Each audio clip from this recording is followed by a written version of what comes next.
আসসালামু আলাইকুম। আবারও হাজির হলাম আপনাদের মাঝে নতুন একটি ভিডিও নিয়ে। আপনারা দেখতে পাচ্ছেন আমাদের হাতে কি আছে, একটি স্পিকার আছে। এই স্পিকারটি এর আগেও ভিডিও দিয়েছি, তো এটির কি অবস্থা সবই দেখিয়েছি। তো আমরা এখানে একটা স্পিকার লাগিয়েছি, বেজের স্পিকার, আর ট্রান্সফরমারটি আমরা যেটা রিপেয়ার করেছি দেখতেই পাচ্ছেন এখানে। তো এটা ইঁদুরে কেটে ফেলছিল, আর পাশে স্পিকারটাও ইঁদুরও কাটছে। তো আমরা এখানে কিভাবে করেছি, সুন্দর করে কয়েলগুলো ঝালাই করেছে। তো এখানে আরও বেশ কিছু কাজ করতে হবে।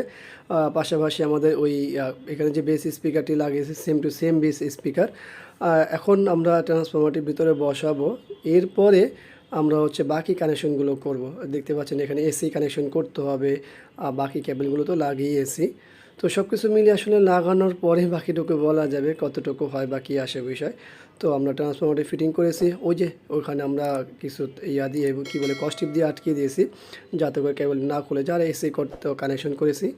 তো সব কিছু মিলে আশাবাদী ইনশাল্লাহ ভালো হবে। তো চলুন আমরা এখন যে বিষয়টা খেয়াল করবো যে আইসিতে কোনো ফাঙ্গাস আছে কি না, বা এই সাইডে কোনো মরিচা আছে কি না। তো এখানে বেশ কিছু মরিচা আছে, নাই যে তা না। তো যেহেতু অনেক দিন হয়েছে, ইঁদুরে অনেক অত্যাচার করেছে, তো এটা স্বাভাবিক। তো দেখতে পাচ্ছেন এখানে প্রচুর পরিমাণ মরিচা আছে, তো অত পরিমাণ না, দুই একটা আইসি বা দুই থেকে তিনটা। তো এগুলো আমরা পরিষ্কার করবো, এখন পাওয়ার দেবো, এরপর আমরা বেজের গ্রিড দেখবো। তো চলুন।